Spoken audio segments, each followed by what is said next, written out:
Halo semua, kembali lagi di video belajar bahasa Rusia bersama saya di sini Tiro Turnip, tutor bahasa Rusia kalian. Di video kali ini kita akan belajar mengenai kasus yang ketiga ya, atau bahasa Rusianya adalah datelny падеж atau bahasa Inggrisnya kasus datif.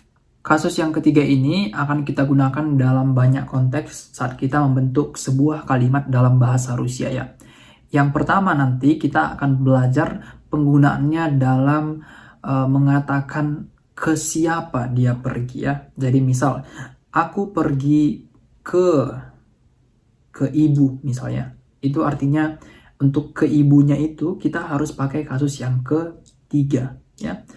Contohnya mereka pergi ke kamu, ke nenek misalnya. Mereka pergi untuk mengunjungi nenek. Nah, ke neneknya itu harus kita ubah kasus yang ketiga. Jadi kalau kita mau pergi ke siapa atau bahasa Rusianya ke kamu, di situ kita pakai kasus yang ketiga. Karena kamu itu adalah pertanyaan untuk kasus yang ketiga yang artinya siapa. Yang kedua, nanti kita akan sedikit membahas mengenai penggunaan yang lain selain ke kamu, kita juga pakai kamu. Ya, kamu di sini akan kita gunakan untuk menyatakan kepada siapa kita menyampaikan sesuatu atau kepada siapa kita memberikan sesuatu. Jadi ada transfer dari satu orang ke orang yang lain. Bendanya itu bebas ya, biasanya contohnya pesan, misal aku mengirimkan pesan ke siapa. Nah, orang itu harus kita ubah kasus yang ketiga. Atau misal ibu membelikan aku mobil, misal ya. Mudah-mudahan ya dibelikan mobil. Ibu membelikan aku mobil.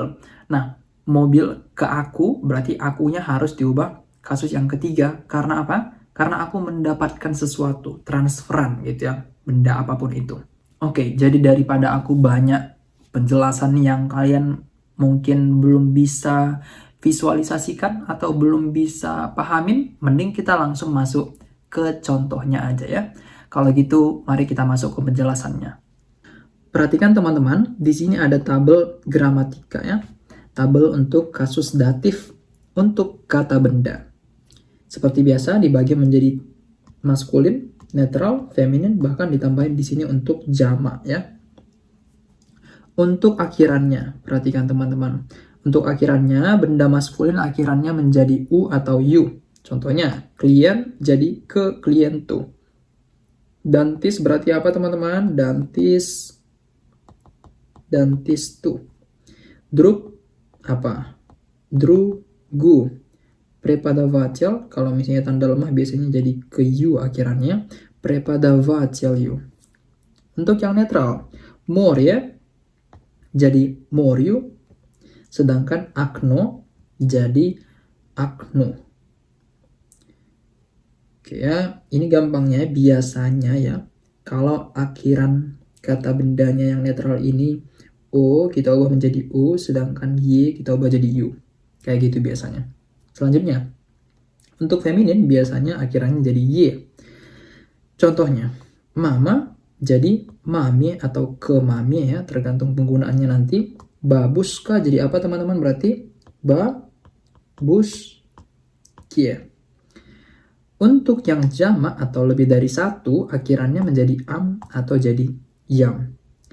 Kliente contohnya, klien-klien, maka jadi klientam. Druzia jadi druzyam. Raditeli jadi apa berarti teman-teman? Raditelyam.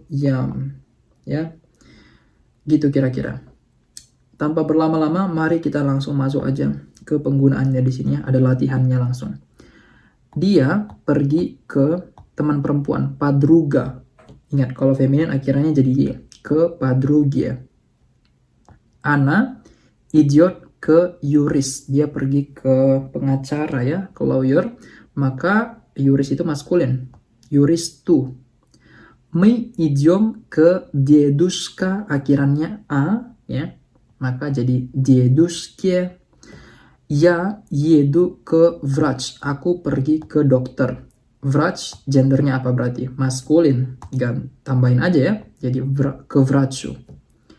Ana idiot ke Akno, ya perhatikan yang di sini tadi ke Akno.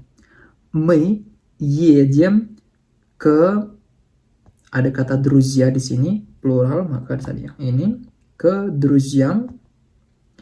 Он идет ke директор. Direktor itu maskulin, maka akhirannya kita tambahin директору.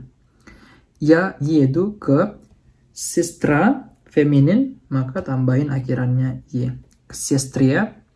Он идет ke сосед, dia pergi ke tetangganya. Сосед itu artinya tetangga. Gendernya apa teman-teman? Сосед itu gendernya maskulin.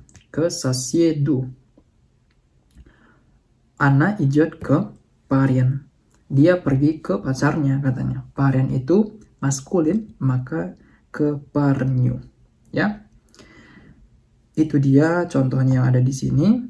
Kita perhatikan penjelasan tambahannya ya. Kata kerja ini biasanya yang kita gunakan untuk kasus yang ketiga ya. Jadi contohnya рассказывать, menceritakan, ke siapa kita ceritakan. Jadi seperti yang udah aku jelasin tadi, ada yang mau dikasih, ada yang mau ditransfer gitu ya. Ini contohnya menceritakan informasi ya. Menulis apa? Писать. Говорить, berbicara. Покупать, membelikan. Ke siapa mau kita belikan? Di situ kita pakai kasus yang ketiga. Давать juga sama ya. Memberikan. Читать, membaca. Звонить, menelepon. Menelepon siapa? Gitu ya. Дарить, menghadiahkan. Kepada siapa? Рекомендовать, merekomendasikan ya, atau menyarankan ke siapa? Ke orangnya itu nanti kita ubah kasus yang ketiga. Помогать, membantu siapa? Lagi ya. Готовить, menyiapkan ke siapa gitu ya. Отвечать, menjawab siapa gitu. Jadi ada yang mau diberikan, ada yang mau disampaikan ya. Orang ya atau benda yang mendapatkan informasi, benda-benda yang mau diberikan tadi itu, itulah yang harus kita ubah ke kasus 3 ini. Contohnya di sini ada kata kerja дарить yang artinya menghadiahkan. Dikonjugasikan ya дарю, ты даришь, он дарит, мы дарим, вы дарите, они дарят. Ayo kita perhatikan contoh yang ada di sini ya. Nah, sebelumnya untuk kalian yang belum tahu, kalau dalam bahasa Rusia itu kan semua kata ganti orang itu nanti ada di setiap kasus ya. Setiap kasus itu kata ganti orangnya beda-beda. Ini nominatif kasus 1 ya, yang seperti udah pernah kita pelajarin juga. Ya, ты, он, она, мы, вы, они. Untuk datifnya atau kasus yang ketiganya, saya bahasa Rusianya menjadi мне. Kamu jadi тебе.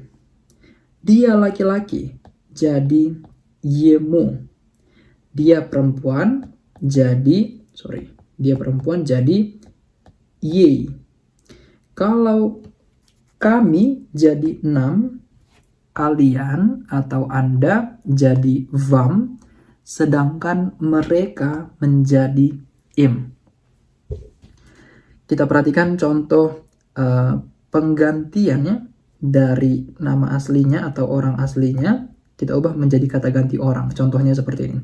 Я покупаю отцу галстук. Saya membelikan dasi untuk ayah katanya. Karena ayah itu maskulin, on, maka seperti ini tadi. Maka я покупаю ему галстук. Она дает дочке куклу. Perhatikan, ada kata дочка. Дочка itu artinya anak perempuan. Gendernya berarti Ana. Maka Ana дает ей куклу ya. Dia memberikan kepada anak perempuannya apa yang dikasih? Boneka ya. Я даю учебник преподавателю. Преподаватель gendernya maskulin, on ya. Я даю ему учебник ya. Гид рассказывает туристам Amasvia. Ya. Tour guide-nya menceritakan kepada turis-turis mengenai atau tentang Moskow. Karena turistam itu udah bentuk jamak ya, maka jadi ani. Maka kita ubah sini im ya. Он пишет девушке SMS каждый день. Dia menulis SMS kepada pacarnya setiap hari. Maka jadi он пишет ей SMS каждый день. Когда я был маленький, папа помогал. Ketika aku masih kecil, ayah membantu aku. Dari ya maka jadi мне, ya. Делать домашнее задание. Ayah membantu aku mengerjakan tugas rumah. Я звонил весь вечер, но ты не отвечал. Aku meneleponmu ya, meneleponmu sepanjang malam, tapi kamu nggak menjawab katanya. Dari ты, maka jadi тебе, ya. В детстве мы каждое лето ездили к бабушке на дачу. Она каждый вечер рассказывала. Kepada siapa dia menceritakannya? Сказки itu kayak cerita-cerita anak-anak gitu ya. Cerita-cerita rakyat mungkin. В детстве, waktu kami kecil, kami pergi ke nenek ya, mengunjungi nenek setiap musim panas ke daca. Daca itu kayak kebun gitu ya. Dia setiap malam menceritakan cerita anak-anak, cerita rakyat kepada kami, berarti ya. Мы, perhatikan, maka jadi нам рассказывала нам сказки. Yang terakhir, дети, я готовлю ваш любимый торт, ya. Anak-anak, aku memasakkan ваш любимый пирог, ya. Aku memasakkan roti atau kue kesukaan kalian untuk kalian. Berarti ваш kepemilikan dari kalian ya, mereka dari вы ke вам. Я готовлю вам ваш любимый пирог. Pirog ya, penekannya di o. Pirog. Begitu tadi penjelasannya teman-teman mengenai kasus yang ketiga ya. Jadi pertanyaannya adalah kamu atau ke kamu. Untuk siapa atau kepada siapa? Bagaimana kira-kira teman-teman? Kalian mengerti penjelasannya atau bingung? Atau sedikit bingung? Atau paham? Atau gimana? Ya, coba tulis di kolom komentar supaya aku tahu tingkat pemahaman kalian dari penjelasan kali ini. Oke, kalau gitu sekian dulu untuk video kali ini. Terima kasih untuk kalian semua teman-teman yang sudah mendukung channel ini. Baik itu dalam bentuk like mungkin ya, itu mendukung juga. Dalam bentuk komentar, share, ataupun dalam bentuk donasi.